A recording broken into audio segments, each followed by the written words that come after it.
الحكاية اللي هنحكيها النهاردة يا رجالة فيها دروس كتير نتعلمها. نتعلم منها طاعة ربنا، ونتعلم منها الاتكال عليه، ونتعلم منها حاجات كتير تاني. لكن دلوقتي خلينا نسمعها الأول. قولنا بس عن مين الحكاية دي؟ الحكاية عن النبي يونان ابن أمتاي.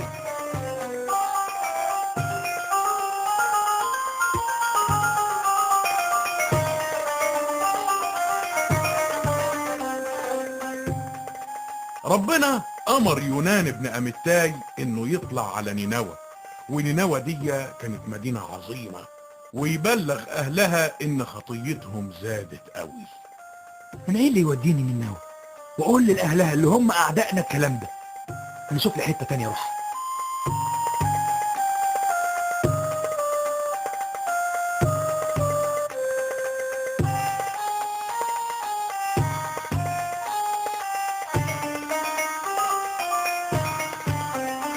امسك يا ريس. ارمي ايوه كده. اربط بقى على البركة. يا ريس على فين العدل؟ احنا طالعين على ترشيد. معاكم ان شاء الله تكونوا رايحين فين؟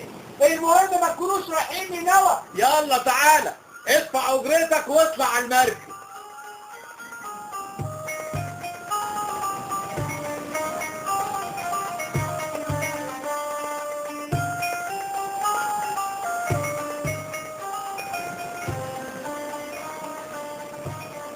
الجو مغيم كده وشكله مش قوي. الغريب ان الجو في الوقت ده عمره ما بيغيب. يا ريت حظنا يبقى حلو وما يقلبش، احسن لما بيقلب من غير مناسبة بتبقى مصيبة. ايه ده؟ في مطرة والريح ابتدت تقوم. لم القلع دي الريح شدت قوي. المركب هتتكسر يا رجالة. يا ريس المركب بقت زي الريشة في الموت. امسك معايا شد القلاع.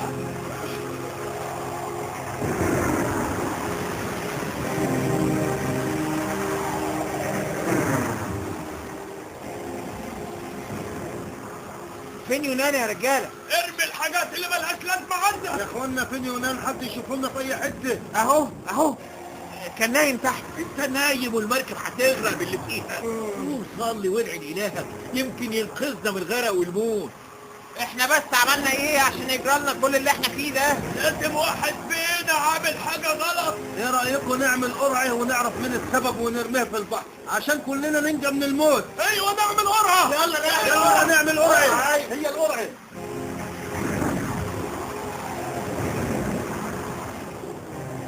القرعه وقعت على يونان. قول ايه اللي انت عملته وايه اللي بيحصل لنا بسببك؟ انت بتشتغل ايه؟ انت من انهي بلد ومن انهي عيله؟ انا عبراني، يعني من بني اسرائيل. وبصراحه انا خايف من ربنا اللي قادر على كل شيء، اللي عمل البر والبحر. وايه اللي مخوفك منه؟ ايه اللي عملته وخلاك خايف كده؟ الصراحه انا هربان منه. وليه بس تعمل كده؟ دلوقتي نعمل ايه معاك عشان البحر يهدى؟ ها اتكلم. ده الموج بيعلى والبحر ملوش كبير. احسن حاجه انكم ترموني في البحر، ساعتها البحر هيهدى وانتوا تنجوا من الموت، عشان انا عارف ان العواصف دي كلها قامت بسببي. لكن المراكبيه ما سمعوش كلام يونان ولا رموه في البحر زي ما طلب منهم، لكن حاولوا يطلعوا على البر. جدفوا للبر يا رجالي. يلا ايد واحده كلنا. هنا هوب هنا هوب. مفيش فايده يا رجاله، الموج بيعلى اكتر والبحر بيهيج زياده عن الاول. نعمل ايه بس يا رجاله؟ يا رب نجينا عشان يعيش الراجل اللي معانا ده، وما تحملناش ذنبه وهو بريء. مفيش قدامنا حل عشان ننقذ كل الناس اللي في المركب غير اننا نضحي بيونان ونرميه في البحر. يظهر هو ده الحل الصحيح. اتفقنا، يلا بينا.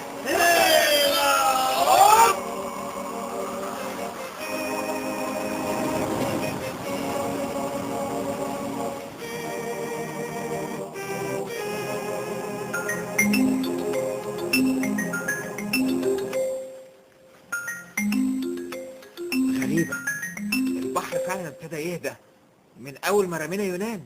ده معناه ان هو كان السبب في العواصف. يظهر ان محدش يقدر يهرب من الله اللي بيعبدوا يونان ده. يظهر انه فعلا زي ما قال يونان هو رب السماء اللي قادر على كل شيء. لازم نعمل حاجة، نقدم لله ذبيحة ولا ننذر ندر.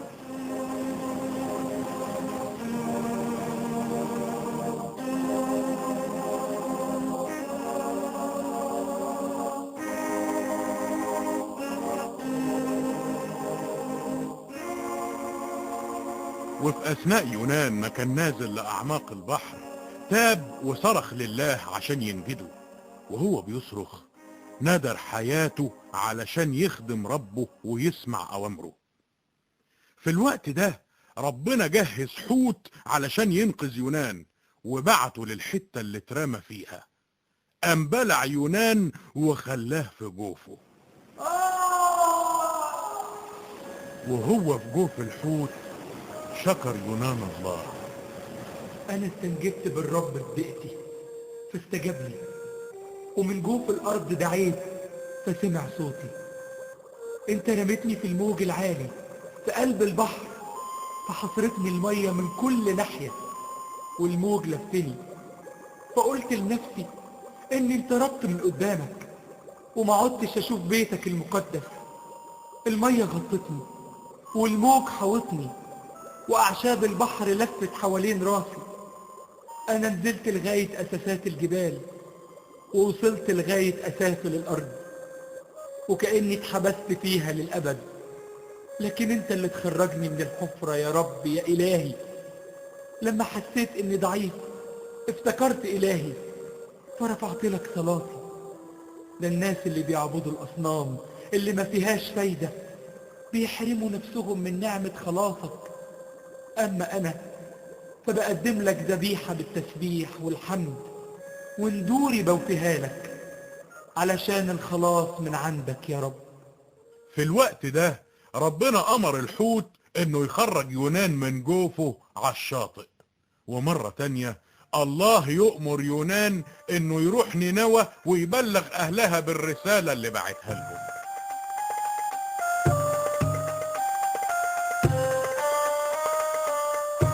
أنا لازم المرة دي أروح حالا على نينوى.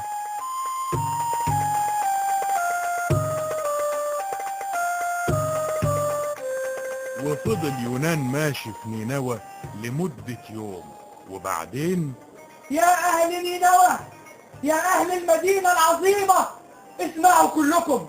بعد 40 يوم المدينة كلها هتخرب. يا أهل نينوى، يا أهل المدينة العظيمة.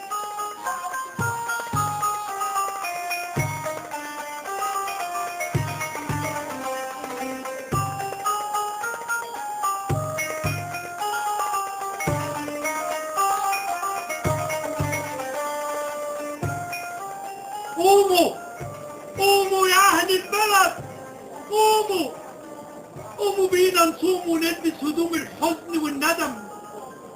نلبس هدوم الحزن والندم على خطيتنا عشان ربنا يرحمنا. يلا الكبير قبل الصغير. مش معقول، ده حتى الملك كمان لابس هدوم الحزن والندم وهو قايم يصدر امره للناس. يا ترى هيقول ايه؟ يا ترى هيقول ايه؟ كل الناس تسمع وتنتبه. في أوامر من الملك لكل الناس، بأمر من جلالة الملك المعظم وكل الوزراء. محدش من الناس ياكل ولا يشرب. مش بس الناس، ده كمان البهايم والغنم والبقر. وعلى كل الناس والبهايم يلبسوا المسوح دليل الحزن والندم، ويدعوا ربنا وهم بيتوبوا عن شرهم والظلم اللي ارتكبوه عشان الله يرحمنا ويرجع عن غضبه فما يموتناش، بأمر من جلالة الملك المعظم.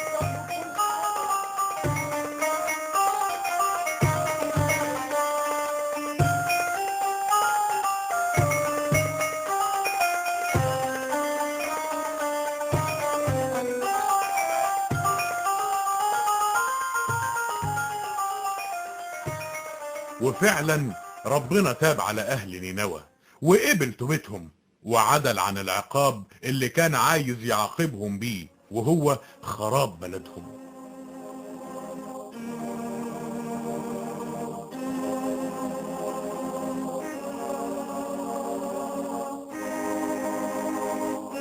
مش معقول، ايه اللي بيحصل ده؟ بقى بعد ما ربنا يخليني اجي واحذر الناس واقول لهم انه هيخرب بلدهم يرجع ويسامحهم؟ نبي ايه ابقى انا دلوقتي؟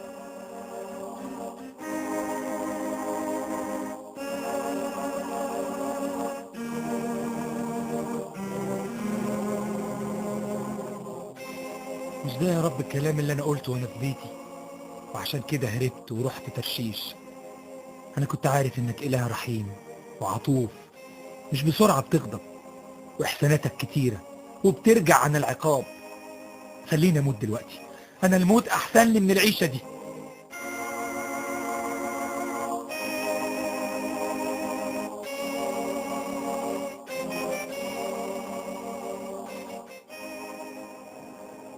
في الوقت ده الله كلم يونان وقال له ان ملهوش حق يغضب الغضب ده.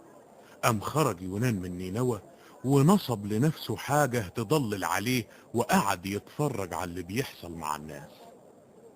ايه ده؟ دي شجرة عمالة تكبر وتضلل عليا. اخيرا في حاجة كويسة ربنا بيعملها معايا. وتاني يوم الفجر طلع يونان يبص على الشجرة، فلقى ان دودة جت وقرضتها، فنشفت ودبلت، فحزن يونان.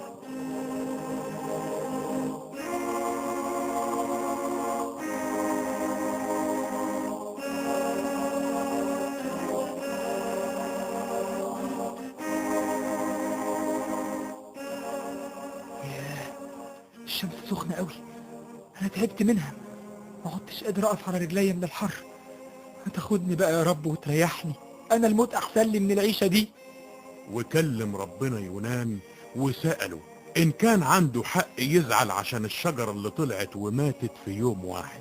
امال يا رب، طبعا ليا حق ازعل عليها واموت من الزعل. وقال الله ليونان إنه زعلان على الشجرة اللي ما تعبش فيها ولا رباها، اللي يدوب عمرها ليلة واحدة. وهو كمان لازم كان يزعل على شعب نينوى اللي يجوا أكتر من 120 ألف بني آدم مش دريانين بعيشتهم، ده طبعا غير البهايم اللي ملهاش عدد.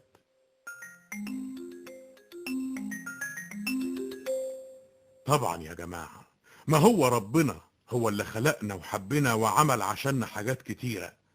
مش برضو يغضب ربنا ان احنا نعيش في الخطية ونبعد عن طريقه، لكن لما احنا نتوب عن الخطية ونرجع له يسامحنا. ده طبعا غير انه فدانا وخلصنا من الخطية وعقابها لما المسيح مات على الصليب.